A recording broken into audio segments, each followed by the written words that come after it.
这是你刚来律所时带来的那份简历。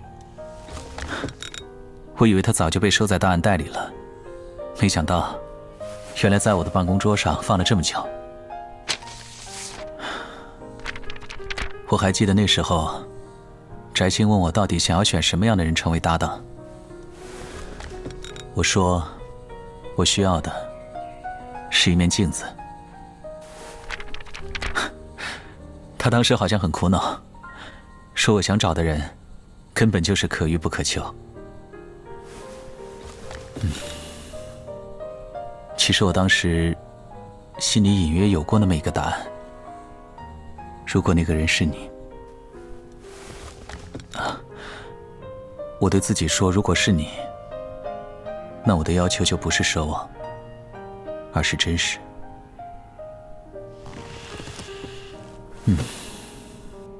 或许在没察觉之前，我就有了这样的想法。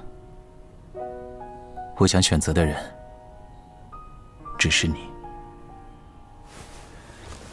它更像是一种本能的直觉和信任。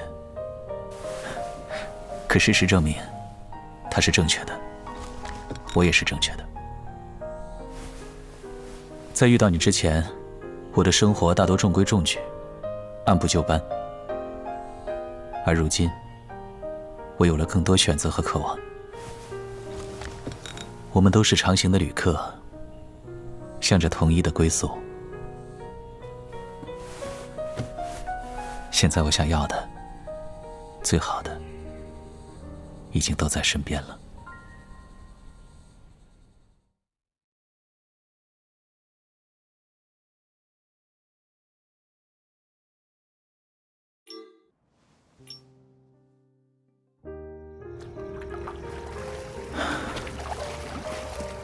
是因为最近天气逐渐转暖吗？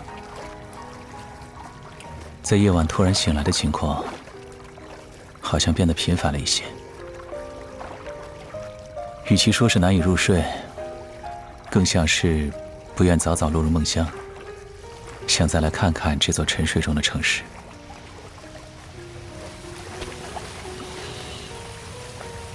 我在这里沉思时，总会产生一种感觉，好像只要我在这里待得足够久，你总会推门来到泳池边，看穿我的一切心事。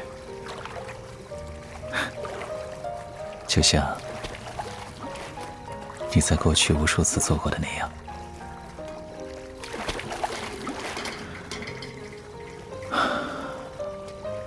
最近我总是反复做着同一个梦，直到在午夜时分醒来。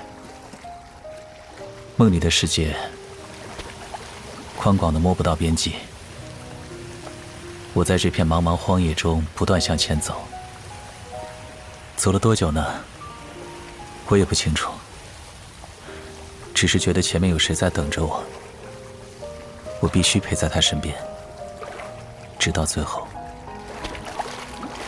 可是当我穿过迷雾，却没有看到任何人影，只有一座纯白的女神像矗立在我眼前，如同为水手指明陆地的路标一般，吸引着我不断靠近。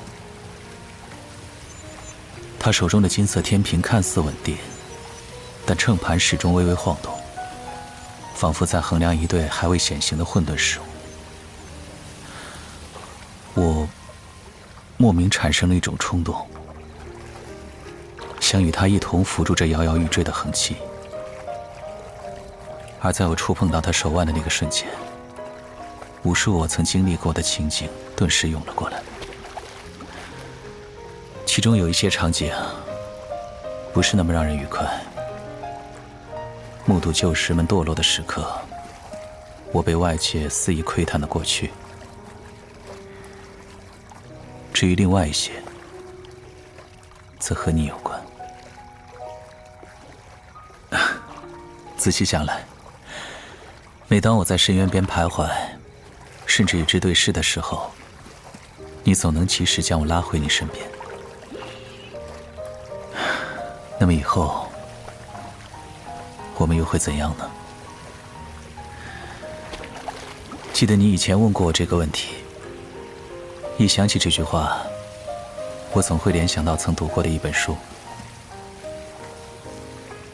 让麦秆在我的头顶随风起舞。你知道，有句话这么说：起风了，唯有努力生存。